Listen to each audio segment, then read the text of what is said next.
All right, welcome back to the channel. It's your boy Fanon, and in this video, we're going to talk about Terence Crawford's camp and what they had to say about Errol Spence Jr. potentially being taken advantage of by the PBC because he refuses to ask for the same things that Terence Crawford is asking for in this negotiation. Interesting point. Let's talk about that in this video.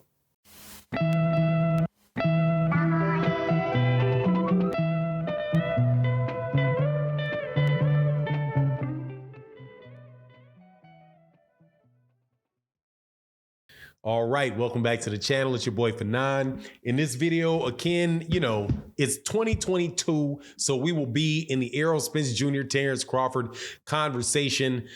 Very interesting comments coming out of Terence Crawford's camp yesterday, specifically related to Errol Spence Jr. and the outstanding issues that people are saying are out there for the fight. Now, before I get into that, if you're new to the channel, please accept my invitation to hit that subscribe button, hit that bell icon so you can be notified of when we release more videos. Also, if you are a longtime subscriber and supporter, thank you so much for your support. And specifically, I want to say welcome, that I'm so happy that Deborah Booker, that you're feeling better and doing better. Again, thank you for the ongoing support for the chat, but more importantly, happy that you're back up on your feet and in good health. Can't wait to see you again out there in the next live stream. All right, so let's get into this, man. Bernie the Boxer, an outlet for Terence Crawford's camp, just like his sister Letitia, excuse me. I was going to say another name. I know another Letitia. Letitia Crawford, Bomac, and the like, was talking about the holdup for the Errol Spence Jr. Terence Crawford fight. But this time was a little bit of a twist on what he said. And so let me tell you what that is and give you my thoughts on it, because I think it really just does underline, a real issue that takes place in a lot of, negotiations and, situations where people are trying to work with each other and they really just can't, enter a deal. And that is when people just flat out do not trust people. Now, as we know, there's a lot of rumors out there about what Terence Crawford is taking for the fight, right? Now, I find it funny because when Bernie the Boxer talks about the numbers, he keeps saying that's what they say, that he's getting no guarantee. That's what they're saying, that he's getting 35%, as if he doesn't really know, but we're going to talk about it as if these things are true. And he says once again, but again misspeaking, that Terence Crawford has signed the agreement. It's not signed the agreement. He may have agreed to certain terms, but they're not signed. However, what does Bud want? He wants transparency. And transparency is he wants visibility into the expenses. He wants to know where all the money is being spent, where the money is coming from, and where the money is going to.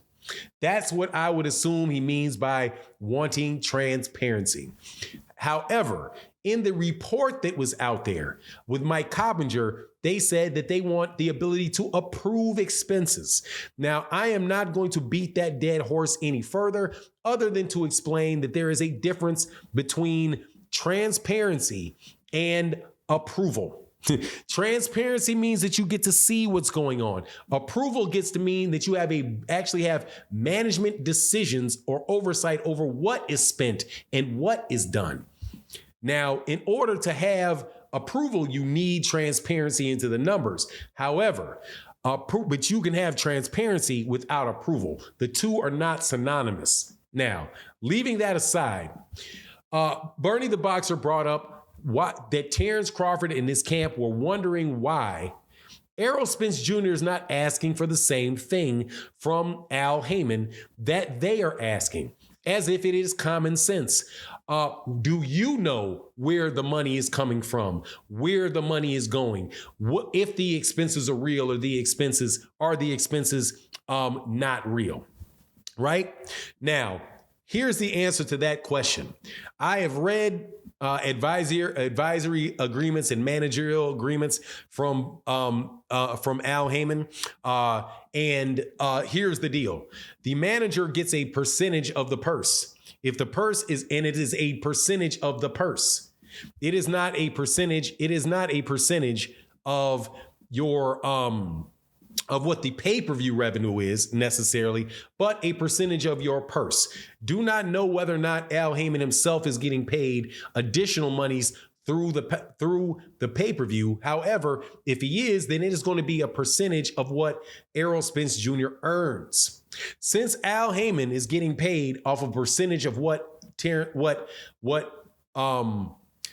Terence Crawford, what Errol Spence Jr. earns, then you know it is in Al Haymon's interest to make sure that Errol Spence Jr. earns as much as he can. Al Haymon is not the promoter, where the promotional fees come out of the gross revenue, and then he pays Errol Spence Jr. that portion. That's not how it works with a manager. With your manager is actually trying to push your purse and your revenue up so that because that is what he gets paid from. Not saying, however, that Errol Spence Jr., that Al Haymon couldn't find some other way to steal from some other different angle. However, it's not going to come from his managerial duties because, again, you get the revenue, and then from the revenue, you pay him a percentage of the revenue that you earned, the purse that you earned, or not sure if it's the pay-per-view as well, but or the pay-per-view that you earned. So it is in Al Haymon's interest to make sure that Errol's numbers are as high as possible so that he can get a percentage, because higher the number goes, the more that percentage is worth, right? Not particularly complicated. Now, the idea, though, that Errol Spence Jr. should understand where the money is coming from, not necessarily, he should know where all of the different revenue sources are. That makes sense. Are you earning, money from the gate? Are you going to get money from the concessions in the venue? Do you get money from a site fee, from the pay-per-view, from, Mexican television rights, European pay-per-view? All of that stuff is absolutely true. However, that does not get past the question of, do you actually approve expenses? In any one of those scenarios, what Mike Coppinger reported that they were asking for, that's still, in my opinion, outside of what's necessary, because you don't need to approve the expenses. You just need to know at the end of it what the expenses were and be able to audit the expenses.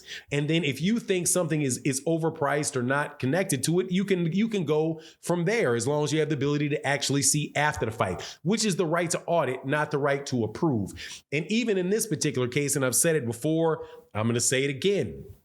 You can try to negotiate and say, we're going to set your anticipated expenses at a certain percentage. And that way it's just up for them to keep that percentage keep their spending under what they anticipated it to be. And if they go and you agree to the anticipated target for the cost.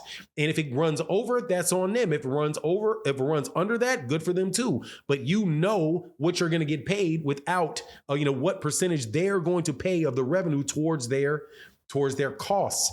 And you don't have to worry about actually going and reviewing reviewing and approving all of that stuff, which is onerous time. It's time consuming and it slows up the process. And at the same time, you can protect yourself without asking for that necessary thing. Now, as far as, is Al Haymon taking advantage of Errol Spence Jr. or not? Maybe he's out there taking advantage of all of these PBC guys, and the PBC guys just never say it. And when they leave them, they still speak highly of them. And some people leave them and they really want to get back. These people, Al Haymon doesn't have the reputation for that. But again, if Terence Crawford doesn't trust him, I do understand him wanting to get as much visibility into what costs would be regardless. And I would say that's regardless of what the actual guarantee is or is not. But anyway, that's my take on the matter. You let me know what you think in the comment section. And with that, I'm out. Peace.